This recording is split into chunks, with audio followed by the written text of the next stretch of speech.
बिस्मिल्लाहिर्रहमानिर्रहीम। अस्सलाम वालेकुम, वेलकम टू माय चैनल। आज मैं आपके साथ शेयर कर रही हूँ पालक गोश्त की रेसिपी। तो पालक दे दी थी मैंने बच्चों को बनाने के लिए। बच्चे जब मिलके पालक बनाते हैं तो पालक जो है बहुत जल्दी बन जाती है। तो आइए फ्रेंड्स, आपके साथ मैं इसकी रेसिपी शेयर करती हूँ। तो देखिए, एक पैन में मैंने ऑयल डाल दिया है। ऑयल लिया है मैंने 1 कप, और साथ ही इसमें मैंने 2 अदद प्याज शामिल कर दिए हैं। प्याज को मैं लाइट ब्राउन कर लूँगी। तो देखिए, प्याज को मैंने लाइट ब्राउन कर लिया है। अब इसमें मैं डाल दूँगी अदरक लहसुन का पेस्ट 1.5 टेबल स्पून। अब इसको भी मैं फ्राई कर लूँगी। तकरीबन 5 मिनट तक इसको फ्राई करना है। तो देखिए, इसको मैंने 5 मिनट फ्राई कर लिया है। अब इसमें मैं डाल दूँगी मटन। मटन ले लिया है मैंने 1 kg। इसको मैंने अच्छी तरह साफ़ करके धो के रख दिया था। तो ये भी इसमें मैंने शामिल कर दिया है। अब इसको मैं अच्छे से भून लेती हूँ।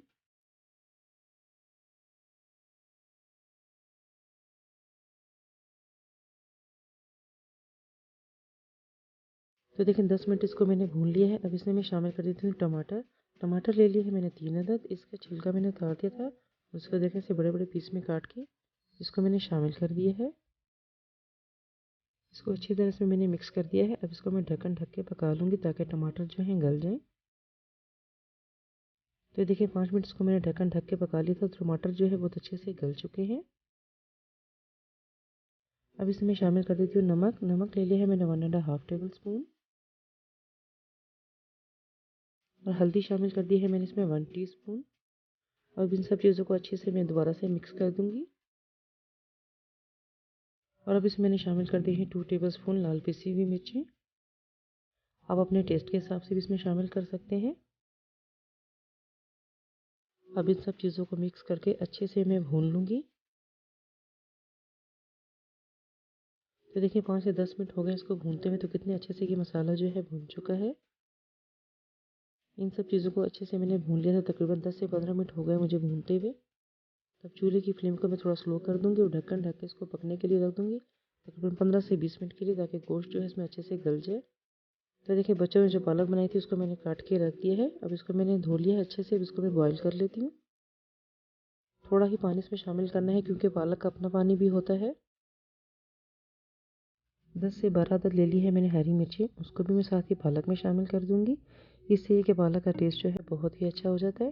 तो ये देखिए, इसको मैंने इसमें शामिल कर दिया। इसको इसमें मैंने मिक्स कर दिया है। इसको ज़्यादा नहीं पकाना है, सिर्फ 5 से 10 मिनट के लिए इसको बॉईल करना है।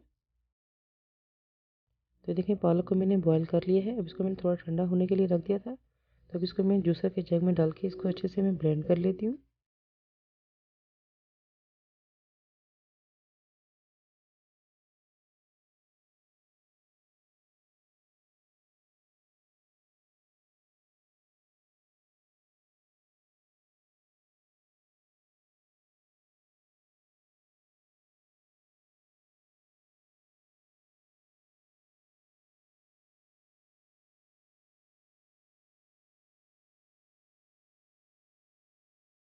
तो देखिए, पालक कितने अच्छे से ग्राइंड हो चुकी है।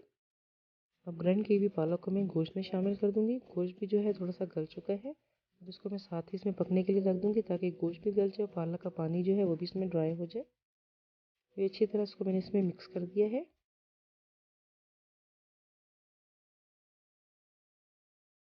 पालक को जब पकने रखे तो उसको ढक्कन ढक के पकाएं, क्योंकि जब इसको ग्राइंड करके पकाते हैं तो ये जब पकना शुरू होता है तो ये इसकी छींटे जो हैं दीवारों पे भी आना शुरू हो जाती हैं और अपने फेस पे भी आती हैं। तो इसलिए इसको ढक के पकाएं ताकि इसका पानी जो है ड्राई हो जाए। तो देखिए, पालक गोश्त को अच्छी सी खुशबू देने के लिए इसे मैंने शामिल कर दिया 2 अदद दालचीनी की स्टिक्स।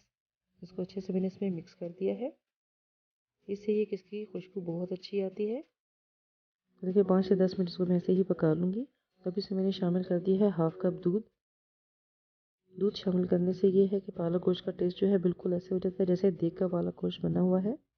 तो ज़्यादा इसमें दूध शामिल नहीं करना है, सिर्फ हाफ कप भी इसमें शामिल करें। तो देखिए, इसको मैंने अच्छे से इसमें मिक्स कर दिया है। अब इसको ढक्कन ढक के मैं पकने के लिए रख देती हूँ। तो देखिए, इसको तकरीबन 15 से 20 मिनट हो चुके हैं पकते हुए।